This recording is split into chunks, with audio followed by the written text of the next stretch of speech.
नमस्कार। सुविधार major honour lieutenant S Sukumar, website core optionals, secretary ex serviceman welfare association Aruppukottai, secretary general Tamil Nadu ex services league. CP Gram and CPN Gram, centralized public grievance redress and monitoring system, and centralized pensioners grievance redress and monitoring system। मतलब आम जनता और pensioners अपना problems को grievance submit करके वो problem को resolve करने के लिए एक system department of pension and pensional welfare government of India ने बना करके बहुत अच्छी तरह से चला के आ रहे हैं। इसी कारण से तमिलनाडु एक्स-सर्विसेस लीग से बहुत एक्स-सर्विसमैन का अपना पेंशन प्रॉब्लम को रिजॉल्व किया, उनको बेनिफिट भी मिला है। लेकिन कुछ ऑफिसर्स इंस्टीट्यूशन ये CPN ग्राम को सही रिप्लाई नहीं देता है। वो रिप्लाई कुछ लोग रिप्लाई नहीं देते हैं। ये CPN ग्राम में 30 डेज के अंदर एक्शन लेना बोल कर कि कुछ ना कुछ रिप्लाई दे देते हैं। इसी कारण से ये कंप्लेंट के ऊपर कंप्लेंट दे कर के ये पेंशनर का प्रॉब्लम सॉल्व करना पड़ता है। इसी कारण से कल मतलब 21 मार्च 2024 का दिन department of pension and pensional welfare का दौरान एक video conference meeting pensioner association को हुआ था। उसी मीटिंग में भी ये CPN ग्राम को कुछ ऑफिसर्स इंस्टीट्यूशन सही टाइम से रिप्लाई नहीं देता है। रिप्लाई देने से में भी उनका रिप्लाई सही नहीं होता है, बार बार उसको ऊपर कंप्लेंट देना पड़ता है। ये कंप्लेंट इसी मीटिंग में दिया था, उन्होंने भी वो एक्सेप्ट किया, इसका ऊपर एक्शन लेंगे बोल करके बताया हुआ है। ये एक्स-सर्विसमैन ये CPN ग्राम में कैसा ग्रीवियंस भेजना इसका बारे में एक वीडियो डालने के लिए और इसका बारे में अवेयरनेस क्रिएट करने के लिए पूछा था। इसी कारण से ये CPN ग्राम का बारे में एक वीडियो अभी डिटेल से ये CPN ग्राम से कैसा ग्रीवियंस सबमिट कर सकता है, क्या ग्रीवियंस सबमिट कर सकते हैं, ये ग्रीवियंस को एक्शन नहीं लेने से भी क्या अपील कर सकते हैं, रिमाइंडर कैसा दे सकते हैं, ये पूरा का पूरा ये इसी वीडियो में देखते हैं। Welcome veterans welfare Aruppukottai YouTube channel. CPN gram centralised pensioner grievance redress and monitoring system. इनका वेबसाइट का एड्रेस है pgportal.gov.in pension.registration फॉर्म। इसको टाइप करके गूगल करने से में ये CPN ग्राम वेबसाइट ओपन हो जाता है। ये वेबसाइट में उन्होंने क्लियरली ये बताया हुआ है, ये CPN gram is an online computerised system which has been developed with an objective of speedy redress and effective monitoring of the grievances, besides providing a fast access to the pensioners. Pensioners can also appeal if they are not satisfied with the redress of their grievances. उन्होंने clearly ये बताया हुआ है, ये system के दौरान अपना grievance submit कर सकता है। ये इसलिए है इन्होंने ये सिस्टम बनाया हुआ है स्पीडी एक्शन लेने के लिए। ये एक्शन नहीं हुआ तो उन ग्रीवियंस इन्होंने सबमिट किया है उन्होंने अपील कर सकता है। फर्स्ट इसमें 4 उन्होंने बनाया हुआ है, 4 लेवल। मतलब फर्स्ट लार्ज ग्रीवियंस, वो पेंशनर अपना ग्रीवियंस सबमिट करना है। सबमिट करने के बाद DOPP में मिल जाता है sorting and dispatch. Department of pension and welfare और सॉर्टिंग आउट करके किसका मिनिस्ट्री में है उसका संबंधित है वहाँ पर भेजते हैं। उसका बाद कंसर्न्ड मिनिस्ट्री उन्होंने एक्शन लेना ज़रूरी है। उसका बाद उसी मिनिस्ट्री क्या एक्शन नहीं मिला, एक्शन नहीं हुआ, वो पेंशनर को कोई रिप्लाई नहीं आया है तो वो उन्होंने पेंशनर अपील कर सकता है। ये था ये नेक्स्ट ये पेंशनर का ये प्रॉब्लम कब शुरू होता है, पेंशन लेते हैं CPPC से, CPC सही ढंग से उनका पेंशन पेमेंट नहीं कर पाता है। बाद में रिकॉर्ड ऑफिसर्स में कुछ डॉक्यूमेंट करना है, सही करना है, वो नहीं करते वक्त ये कंप्लेन होता है।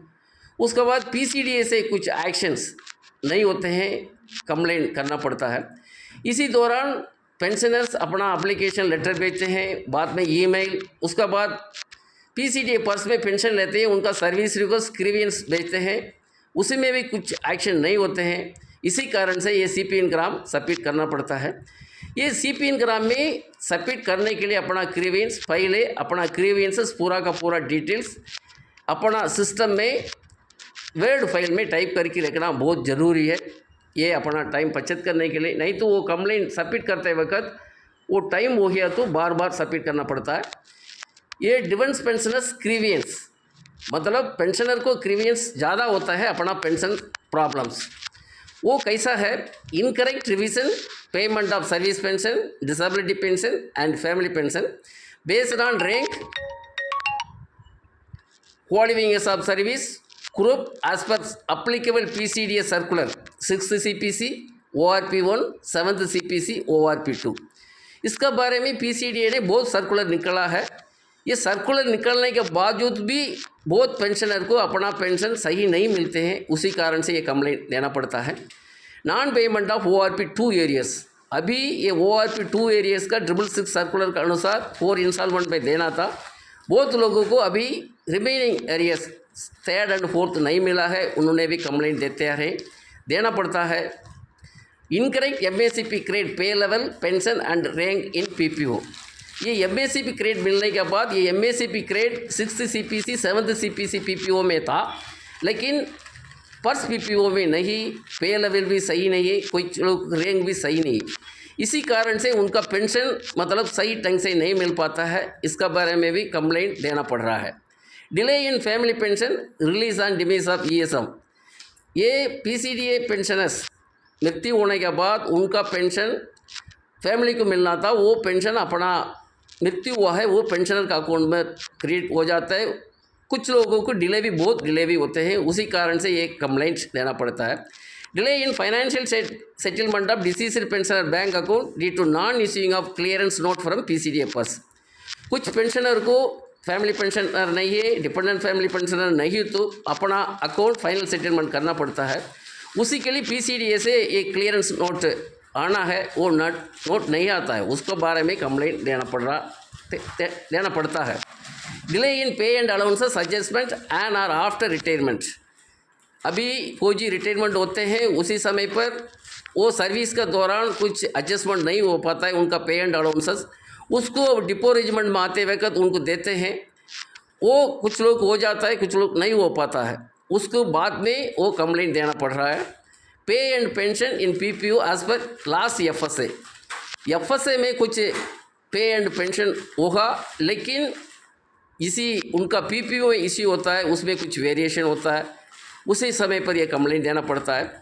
TCRG death cum retirement gratuity commutation difference as per revised pay and pension, वो पे एंड पेंशन रिविजन हो गया तो उसी के अनुसार ग्रेजुएटी और कम्यूटेशन भी मिलना चाहिए, कुछ लोग नहीं मिल पाता है। Leave encasement transfer grant and CEA, ये भी पेंशन एंड पे रिविजन हो गया तो उसी में भी ये इंक्रीज होता है, वो भी मिलना चाहिए, वो नहीं मिल पाते, इसलिए कंप्लेंट भेजना पड़ता है। रॉन्ग रिकवरी, ये सुप्रीम कोर्ट ने एक ऑर्डर निकला था, ये 5 years का पहले कुछ भी पे एंड अलाउंसेस का कोट करके उन्होंने रिकवरी किया तो वो रिकवरी नहीं करना चाहिए, उसको भी बहुत लोगों को वो रिकवरी किया है, उसका बारे में मैंने बहुत कंप्लेंट दिया है, अभी तक ये केस भी वो सेटल नहीं हुआ है। नेक्स्ट है कम्यूटेशंस, अभी पेंशनर्स का अकाउंट वो PCDA पर्स में चला गया, जाने के बाद उनका पेंशन स्लिप में wrong commutation that capitalised value of pension and commuted portion of pension restoration date, अदावद मतलब उनका कम्यूटेशन का डेट मतलब रिकवरी पूरा हो जाता है, पूरा होने के बाद वापस मिलना चाहिए था वो उनका कम्यूटेशन अमाउंट, वो डेट सही नहीं है उसका पेंशनर का पर्स पेंशन स्लिप में है। नेक्स्ट है FMA stoppage and excess wrong paid FMA recovery, ये ECHS मेंबर अपना FMA स्टॉपेज और रिकवरी के लिए सर्विस रिक्वेस्ट देने से में भी वो एक्शन नहीं होता है। Documentation after retirement, long delay अप्लिक no action on publication of RO Part 2 orders as record change of name date of birth of family members, retirement होने के बाद अपना वाइफ एंड चिल्ड्रन का डेट ऑफ बर्थ नेम में कुछ correction हुआ तो उसको उन्होंने क्या डॉक्यूमेंट्स मांगा है उसी के अनुसार भेजने से में भी सही टाइम पर पार्ट ऑर्डर नहीं होता है, बहुत समय के बाद पार्ट ऑर्डर होता है। इसका कारण से उनको क्या होता है, वो कंप्लेंट देना पड़ता है। Endorsement of family pensioners and applicable dependent family name in PPO of surviving pensioners. 1 अप्रैल 1985 के पहले रिटायर्ड हुआ है, उनका पीपीओ में पेंशनर का, फैमिली पेंशनर का नाम नहीं है, उसको ये फॉर्म भेजने से में भी उसको भी एक्शन नहीं होता है, उसको भी कंप्लेंट देना पड़ता है। नेक्स्ट है डिटेल्स ऑफ द ग्रीवेंस। ये CP इनकम कंप्लेंट देने के लिए अपने पास डॉक्यूमेंट्स डिटेल्स क्या क्या चीज़ रेडी होना चाहिए। Details of the grievance typed separately copy and paste, मतलब एक अपना कंप्यूटर में सेपरेट वर्ड फाइल में वो डिटेल्स पूरा का पूरा टाइप करके रखना चाहिए। PPO copy for correct PPO number, pensioner RB number, rank and name.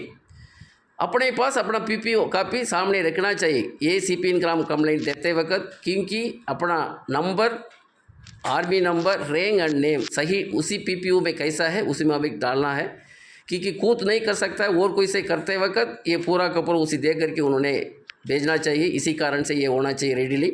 Mobile number अपना पास मोबाइल होना चाहिए, क्योंकि उसी मोबाइल में OTP आता है। ईमेल एड्रेस देना चाहिए उसमें। Aadhaar card for home address, Aadhaar card अपने पास होना चाहिए, उसी के दे करके अपना होम एड्रेस उसमें टाइप करना है। Bank passbook for correct account number and IFSC code, bank passbook होना चाहिए, अकाउंट नंबर और IFSC कोड सही करने के लिए उसमें।